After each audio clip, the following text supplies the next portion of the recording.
All right, guys. So right before we got on, Ratty McBride, aka Melinda, and I was just mentioning about how my dad just won a golf tournament, and he was saying next year he's gonna be the returning champ, but he's gonna be older, so he feels that he's not gonna be as good. And I had just made a post. I don't know who follows me on social media, who doesn't, but about a woman I had posted who's 75 and runs 2 minutes, 3 minutes faster than I do at 46. So in my mind, I'm not like, oh my God, I'm 46 and I'm getting slower. In my mind, I'm like, oh my God, she's 75, she's 29 years older. I got 30 years to get that fast. I'm not thinking I'm going to get slower as I'm getting older. I am going to get faster. So again, perception, your mind, you are what you tell yourself. So we're not getting older, we're getting wiser. Our bodies don't start to deteriorate, after a certain age. It's like I have an 85-year-old aunt who's still going on trips to Europe, walking around England. She's not saying, oh, I'm 85, I can't do that. She's saying, I'm 85, I'm not fucking dead yet. So remember, let's switch our perception. And with that being said, let's get into some more inner child meditations today. Take a deep breath in.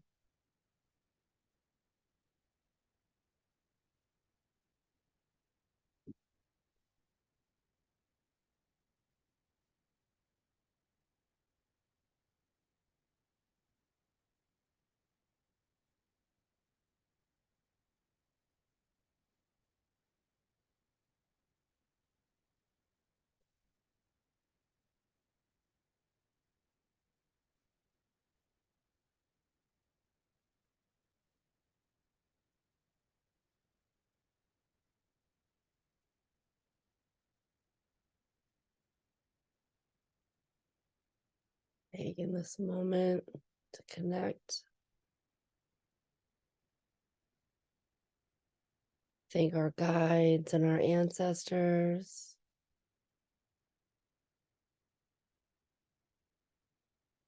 Sit in this space quietly and calmly as we pay attention to what our body is telling us this morning. Pay attention to your energy as you're breathing.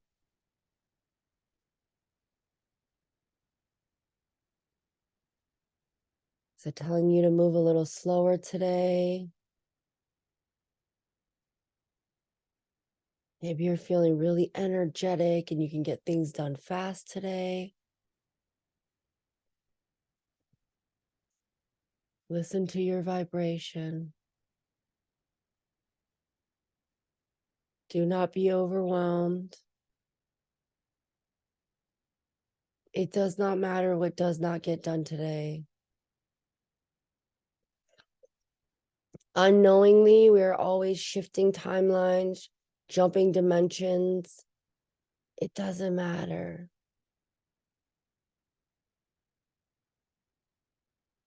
Nothing is the end of the world. That emotion, that vibration, those words, let's remove that. Nothing is the end of the world. I want you to think back when you were a child. Look at the adults in your life. When something happened, a vase dropped, a glass of water spilled,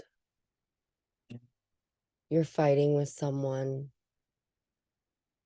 Now, when you're a child, as you're observing this, let me rewind. Go back. Look at the adults. How do they react? Could have been your mom, your grandpa, aunts, uncles. Just observe.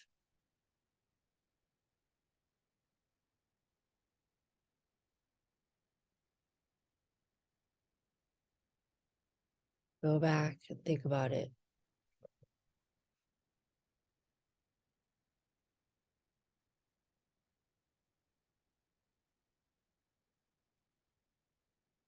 Are they showing you a moment where an adult acted softly? Are they showing you a moment where an adult reacted angrily? Pay attention because that matters.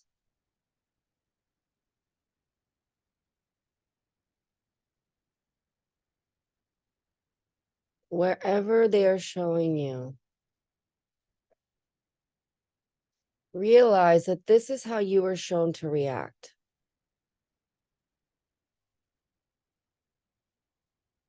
This is how you were taught. This is how we were programmed. We observe the adults in our lives. We mimic how they act. We shadow our parents. These effects either make us want to be like them or make us want to be nothing like them. We chose our parents.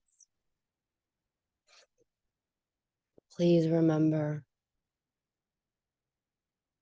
Please remember. Please remember. We chose our parents. None of this is an accident.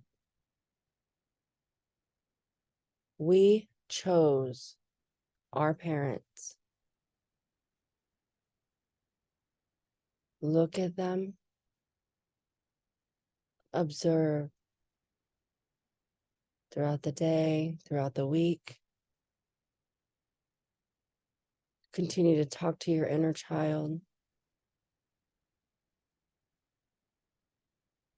Remove the emotion and just observe.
You want to stay in the space, go ahead and mute me. Bring our awareness back. Slowly coming back down to this dimension.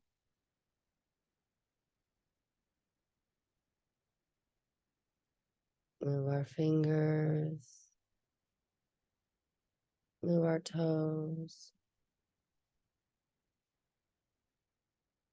And stretch if you need to.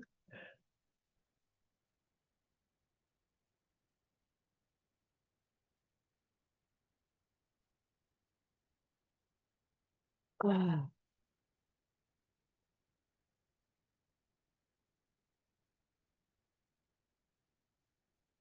I don't know if anybody wants to share.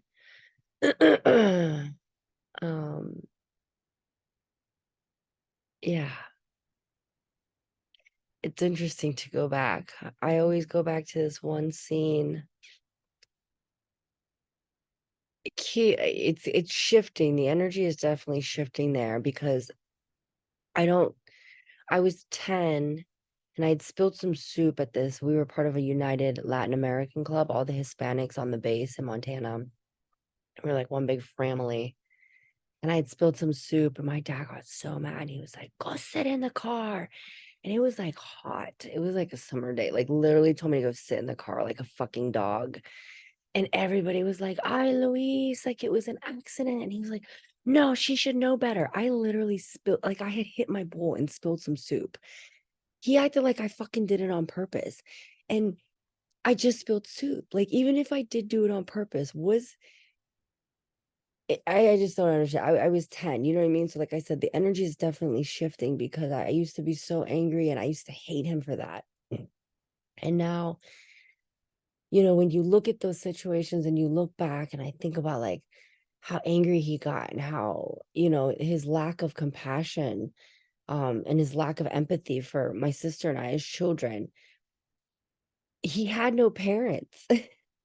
So he was 12. So how could I expect this person to have the tools and the mental capacity to have empathy for a child, or he just didn't have those tools. So, going back and observing those moments in a quiet and loving space, instead of in a space where you're hurt and you're angry and you're going back and you're like, why did you do that to me? Like, why were you so mean to me? How could you be so cruel? I was just a child. Like, what the fuck is wrong with you? Like, that's where I would vibrate in my thoughts were when I was still trying to heal. And then through processing some of these things and observing and changing my perspective and seeing that he was also a child, right? It really has helped some of that healing. And honestly, like, I just don't get angry when I think about that anymore. But that used to be such a memory that would just make me boil inside. And for the older ones too, I don't know if you remember that movie Mommy Dearest that had come out in the it was like late 80s or early it must have been the late 80s because I was 10. So that was like 87, 88.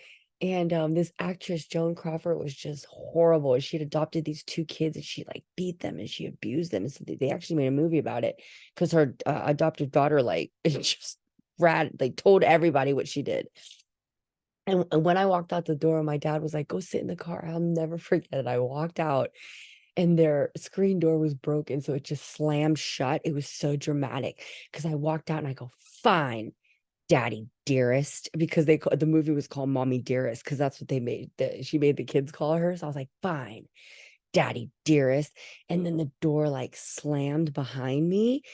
Everybody busted out laughing because he was acting fucking crazy and he got so mad and beat my ass. So I sat in that hot car with a sore ass, but let me tell you, it was fucking worth it. I experienced feeling shame, so you wanted to influence shame because you wanted to get rid of it regarding you telling your dad. Yeah. Yeah. So that's why I said, like, my dad and I have not had a good relationship, and him winning that golf tournament, like the way he's talking and he's so giddy, and I'm so happy for him. He's so proud of himself, and I don't think anybody like ever said they were proud or like told him any of that stuff. So I'm actually gonna like post a picture of his trophies on my page to just let him know. Oh my God, like I'm like, that just made me cry because you see, like, who told him that? Who told him that when he was a kid? No one. And there's times when I'm angry at him, and my grandma, his mom, one time I was in the shower and she said to me, she said, "Please forgive him. Because when your father was 5 and 6 and he fell down and he scraped his knee, I think about when my children are hurt and I run to them right away and I hug them and I comfort them. And my dad never had anyone to comfort him. Like, he just, could you imagine being a child and falling down and just, you look and there's no one there to comfort you. There's no one there to comfort you. And so how can I expect that person who grew into an adult to be an empathetic person to me? You can't. So proud you get to tell him you're proud of him. Yeah. Yeah. And that's the thing too, guys. The healing that you do, whether your parents are still here or not, it does go backwards. and it goes forward, and we reincarnate back into this lineage. And that's what I'm excited about, that I'm shifting this now so that my daughter and my son, that their kids, like I'm shifting my kids. And that's what I said, for somebody to expect to heal all of your generational curses in one generation, good luck. Good luck, Superman or woman. It's going to take time. It took thousands of years, you know what I mean, to shift here. It's going to take time to shift back, but then you get to be born back into that magic, right? I'm going to read Wam's comment. My father had to cross the Mekong River when he was 15 years. It took him 2 days to get here. 15 years ago, it took him 2 days to get here to the US. And I just heard about this story last month at my sister's graduation. And he hugged me after coming to my house and told me he was proud of me and that he loved me. He's never said that to me. First time in 30 years, I've heard that. Yeah. And Wam, it's because your energy is shifting. You know what I mean? Yeah, and it makes me want get emotional too, because I was talking to actually my mom about it, and she knows me and my dad, like when your guys' relationship, like when you're like he made you go sit in the car like a dog, he used to tell me that raising dogs would be easier than raising a kid like me. And I didn't understand why I was, so difficult to be raised and stuff. But it was literally everything that he was taught. Like his parents died, passed away. He had to go live with ancestors and relatives. And that's what he heard his whole life. Like raising dogs would be better than raising you and your siblings. And it really bothered me and hurt me. Like that's something I tell people now, and I'm just like, that's all I heard growing up was never I love you, never I'm proud of you, mom. It's, oh, you're just going to be this, and raising dogs is easier than that. And it I didn't forgive my dad until 3 years ago. It took me a very long time. I hated him, okay? Yeah. I had a very deep pain in my heart for my father, and only because it's like, wow, like my dad doesn't love me, or he doesn't know how to love me, or I'm not good enough. And I feel like that's why I had a lot of daddy issues growing up. It was like trying to find somebody like to accept me for who I am. And now I go over to my dad's house. We talk to each other every day. I go to his doctor's appointments with him, and he looks at me and goes, "Thank you so much. Yeah. Like, thank you for being here for me." And I know I getting goosebumps. It's a huge shift because out of all three of my dad's kids, I'm the one that's there for him. The one that he hurt and abused more than all three of us. I'm the one there. I'm the one taking him. I'm the one, you know, talking to him and being there for him, telling him, like, hey, I care about you. I get it. I realized that you didn't have anything growing up. You didn't even know how to be a parent. Like, he's my stepdad. He met my mom when I was 2 years old. And he'll even tell you, he said he loved to party. He used to take us all the time to go party at his friend's house until 3 o'clock in the morning. My mom's at work and not knowing where we are. And he's hung up on coke, drunk, and he's driving us home. And he told people that with tears in his eyes. And he said that he didn't know what else to do. He didn't know how to function and grow up and stuff. He said, he's like, after I had Jessie, my little sister, he said, something woke up inside of him, and he said, I stopped getting drunk. I get drunk all the time. I get drunk and beat my wife. That's literally what he would tell people. And I would just sit there and look at him like, wow, he remembers that stuff, because I remember it, like like, and I'm not bringing it up. And it was just, uh, it was just a really nice, it's a beautiful thing to know that I'm close with my family now after not being close with them. Because when I hated my dad, I hated everybody. I hated my aunts. I hated everybody that belonged to him. I hated them. I didn't talk to him for over 10 years. I didn't. The last time they see me was when my son was 2. He's about to be 12.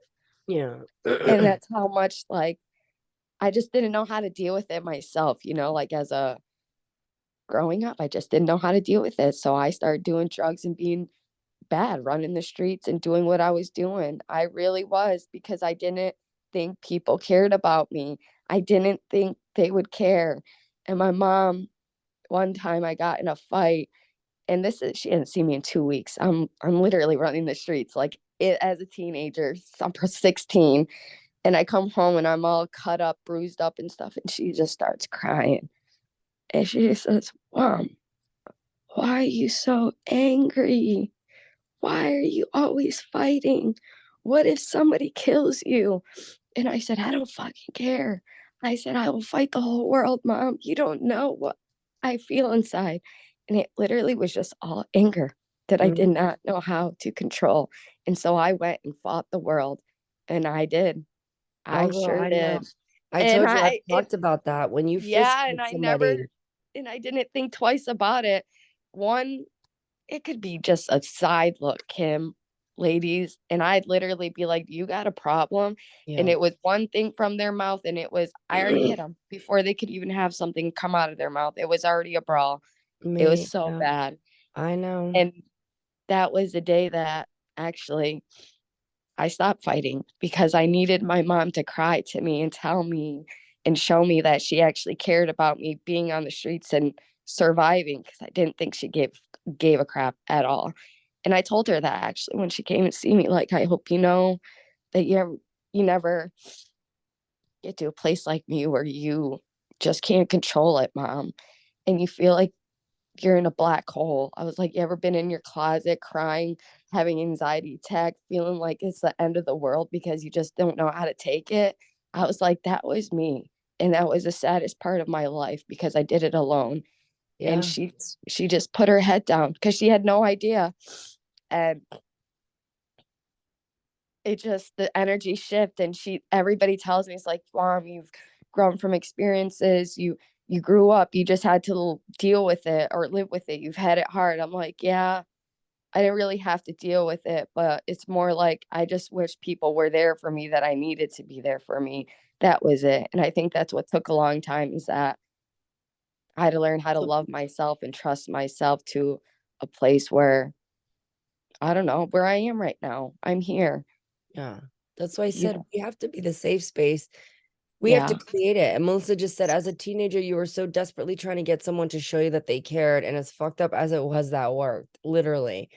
And then Christina said, thank you for doing the work, Wom. Yeah. Because that's the thing. Like, you going back is what helps, because not only do we have to do our inner child, but we also have to see our parents as children, because we never saw them at that age. So we don't realize that they were also children who were beaten and yelled at and uncared for, and then expect them to like have these tools and then get mad when they didn't have them. So now I'm going and I'm buying my own screwdriver and I'm buying my own hammer and I'm buying my own drill with my own fucking money, and it's working.